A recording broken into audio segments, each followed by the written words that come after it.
Hello friends, astrologer Shani सम्राट का प्रणाम स्वीकार करें। आज एक छोटी सी जानकारी मैं आपके लिए लेके आया हूँ, स्पेशली अक्षय तृतीया पे। अब मैं कहता हूँ कि अक्षय तृतीया पे क्या क्या खरीदा जाता है।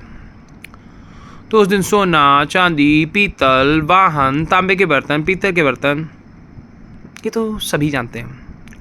पर कुछ और चीज़ें हैं, जैसे मिट्टी के घड़े की स्थापना या फिर फ्रिज, क्योंकि जो चीज़ पानी को रखती हो, चंद्रमा शीतलता प्रदान करती हो, पीली कौड़ियाँ, पीली सरसों,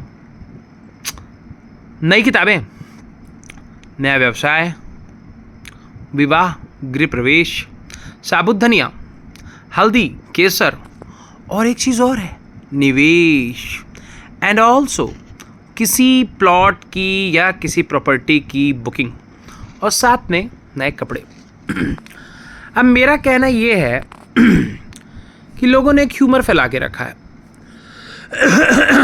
ये ह्यूमर नहीं था, ये तो खांसी थी, कि उस दिन सोना जरूर लेना, अगर सोना उस दिन ना लिया तो फिर मौका नहीं आएगा। अच्छा ठीक है, मैं कहता हूँ दिसंबर तक सोने की कीमत समथिंग 2.25 लाख रुपए तोला थी। अभी जनवरी में अचानक गिरते गिरते गिरते अब वो आ गई लगभग 1.5 लाख या 1,55,000।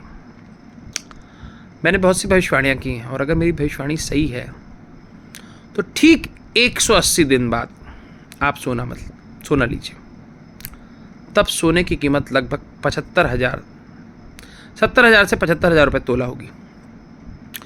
और अगर आपको कोई और चीज़ नहीं खरीदनी है तो सोने का जो आज का आपका अमाउंट है उसमें 180 रुपये ऐड करके 180 दिन की एफडी बनाइए, क्योंकि मैंने कहा उसमें निवेश भी किए जाते हैं। क्योंकि सोना कमी होगा, बढ़ेगा तो नहीं। और कई लोग जिन्होंने दिसंबर तक खरीदा और बाद में जब उनने जनवरी में देखा कि 2.25 लाख से 1.5 लाख हो गया, काफ़ी पछतावा हुआ। तो आप दूसरी इंपॉर्टेंट चीज़ें जो ज़रूरी हैं वो मैंने बताई हैं, वो लीजिए, बुक्स लीजिए, या आपके घर में कौन सी चीज़ नहीं है उस चीज़ को लीजिए। कोई रेफ्रिजरेटर हो गया, या कोई आपका खाना बनाने का संयंत्र हो गया, या कोई भी ऐसी चीज़ जो आपके घर वालों को सुविधा दे, वो लीजिए, बजाय कि इस ह्यूमर के कि नहीं उसी दिन सोना लेना है। मैंने कई भविष्यवाणियाँ की हैं, आप मेरे इस चैनल पे देख सकते हैं, और वो उस डेट पे सही हुई हैं। और मैं उन्हीं ग्रह नक्षत्रों के रिगार्डिंग बता रहा हूँ कि अक्षय तृतीया से ठीक 6 महीने बाद सोने की कीमत करीबन 70 से 75,000 रुपये तोला होगी, आज से जस्ट आधी। और उसका मैं आप लोग को साइंटिफिक रीज़न भी दे सकता हूँ, पर वो अभी मैं दूंगा नहीं, क्योंकि वो दे दूंगा तो सबको लगेगा एस्ट्रोलॉजी ही नहीं है। और एक चीज़ और ले सकते हैं आप,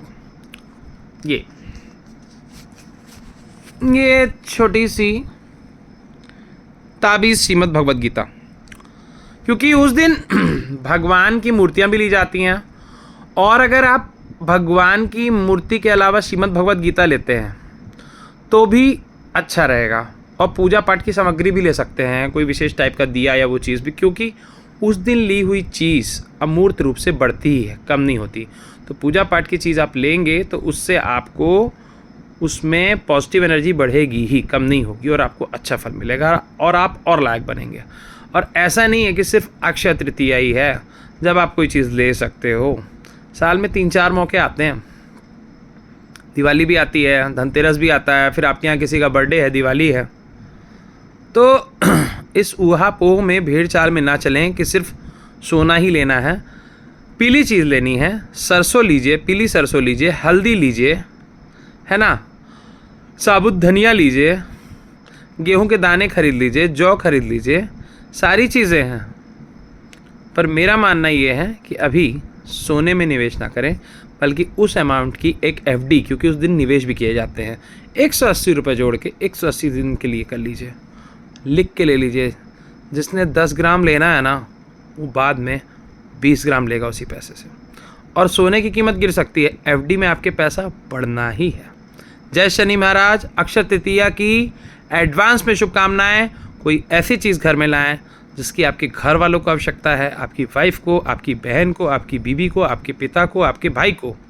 किताब से लेके पूजन सामग्री तक भेड़ चाल में ना चले। जय शनि महाराज।